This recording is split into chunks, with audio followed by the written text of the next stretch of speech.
and wanted me to put some of my pictures on there, and I said, yeah, I'd be willing to open up an account, and I'll put some pictures on there. You can research it all you want because I know my stuff ain't fake. You're not going to prove me a liar or anything like that, and just have at it, man. I encourage you to try to debunk my images because I know for a fact they're not that great images, but they're authentic. And so I opened an account on Imager, and I realized, yeah, this Imager is a great site to do some UFO research. I could take my crappy small pictures and I can blow them up to, and you can really look at the pixels. You can blow the pixels up into the size of tennis. I mean, like golf balls anyway. And if anything's manipulated, yeah, that's the reason they wanted me to use it. But I fell in love with it. I was like, man, this is a great place to enhance the visual clarity of my images, and you can't manufacture images there.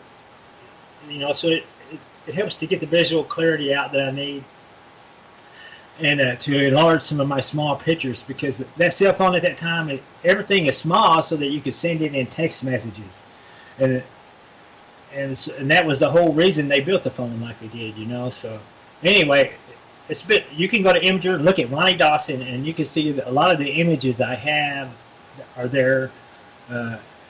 Like I said, I've enhanced some of the clarity level. I've just brightened them up a bit and stuff like that so that you can see what's in them better. And it's a great place to see the pictures that I have. But Google has really been on my side too. You can just type in Ronny Dawson UFO on Google, and you'd be amazed.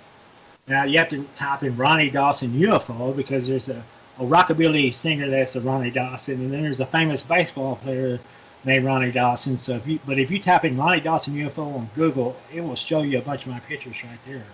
Oh wow! I still say you're extremely brave. To put that laser out on that craft, because when I was a kid, I was probably about 13, 14 years old. We were at a state park right off the off the ocean up by Camino Island, and we got a bright idea. It was like 3 or 4 of us. We're camping. We figured, hey, we were bored. We took a big, powerful flashlight and we went to, like the cliff, and we just started, imitating the buoy light, and a fishing boat ran ashore, and boy, did I get in trouble. But, what I'm trying to say is if you point a light or a laser towards something like that, you're risking your life, and because as far as if I was an alien and somebody started shining a laser on my craft, I would take that as, well, maybe they're going to fire some type of weapon, and then you'd be vaporized. Right. Risks have to be taken, to learn something. I really thought that the beam would deviate. I thought, the fabric of time and space is bent around the craft by its propulsion system, and I would see the beam do something crazy. If I could have documented something like that, that would be a first. I'd really make a name for myself. You also could have made a name for yourself in the obituary of your local newspaper too. I mean, if they would have found any of your remains. Yeah, you got ashes were proof. You got to be careful, guy. I mean, you don't do that. I mean, this is like the guys that go out and hunt Bigfoot, right? They carry a 22 caliber revolver, or even a 38 or a 45, and then they figure, if the Bigfoot comes after me, I'll just shoot it. Okay, my uncle, when I was a kid, shot a bear, and the bear kept coming, and he shot the bear again with a 30-06, and the bear tore up my uncle, where my uncle almost died and had scars the rest of his life to prove it. So, I mean, hey, you gotta, hey, you're braver than I am. I'm to the age, or even when I was younger. I mean, when I ran what I ran into with a friend of mine who was a medical doctor up in the Canadian Rockies, I peed my pants and took off running for 2 miles. That's how scared I was. I mean, I don't have the balls, pardon the expression, ladies and gentlemen, to be, I just don't have it in me. I'm a coward. Yeah. I thought I was pretty brave. I work out in the middle of the dark at night. I've had mountain lions jump over my head, and I've had rattlesnakes strike at me. And, I thought I was pretty brave until I started seeing some of this stuff in my knees. I hit like a frightened schoolgirl. Yes, that's how brave I am. When you see something like that, it's like, there was something about seeing the stars being blocked out over my head. It scared me, and it just, I don't know. I didn't know I was even. I was thinking clearly, but I just couldn't move to save my life, man. And it was a weird situation to be in, where you want to run and you can't. Well, yeah, you're too scared to run. Like I've mentioned before on the show, you remember the old Twilight Zone episode where the aliens came down and presented mankind, a book, and it said to serve man. That's what they said it was. And, they couldn't read it, and it took them months and months to decode this book. Meanwhile, these aliens came down, right? And now instead of the airports having airplanes to go traveling, every airport around the world had UFOs. And they were taking these people, to their planet by telling them, our planet is so beautiful, and we're here to serve man. That's what they kept saying. We're here to serve man. Well, the one scientist that was in charge of the group, his number was picked to go, on a trip to that planet. And as he was getting on that spaceship, you imagine him walking up the stairs to get into the spaceship, right? He's just about ready to go in. And here's this big alien with a big forehead, putting his hand and arm on this guy's shoulder, right? When his one of the other lady scientists come running up to him, she goes, "We deciphered the book. Don't get on that spaceship. Don't get on that spaceship." And he goes, "Why?" "To serve man is a cookbook." And the reason why I say that, Stephen Hawking has told us repeatedly before he passed on, don't give out our address to our planet because we don't know if they're going to be kind, gentle, furry little creatures that love man. I mean, just think about that. So you were brave, my friend. You would never got me with even if I had a laser, two things I would have done. I would have crawled under my bed. That's what I would have done. I would have crawled underneath my bed and put the pillow over my head and just wait till it disappeared. Oh, yeah. And it gets even weirder now. You think, man, that's weird enough? Yeah, well, okay. How much weirder does it get? Oh, my gosh. It's, I'm sitting there hiding. I'm thinking these guys are fixing to grab me, and I'm fixing to be going away for a while. And all of a sudden, I'm quite relieved this thing goes to backing away. And I'm thinking, man, thank God. This thing backs out over the field, and the lights go out on it, and I can hear the roar of jets. There's a military jet flies right over the top of my location. I mean, I could look up and see the bottom of the jet. And it went right over the top of my location, right to where the UFO was. And then it turned, and it started heading back to where the direction Dice Air Force Base is in Abilene, Texas. And I'm like, either they've seen something, something's going on here. They must have seen something on the radar, sent this guy out to check it out. And I was thinking, man, I feel like you just saved my butt. It's like, man, I'm proud to be American at this point. The U.S. the cavalry just came in and just run ET off, and he circled and he didn't do a figure eight or anything like that. He made one big sweep, turned and went and was headed back to Dice, and that jet wasn't even out of sight when that light came back on out over the field again.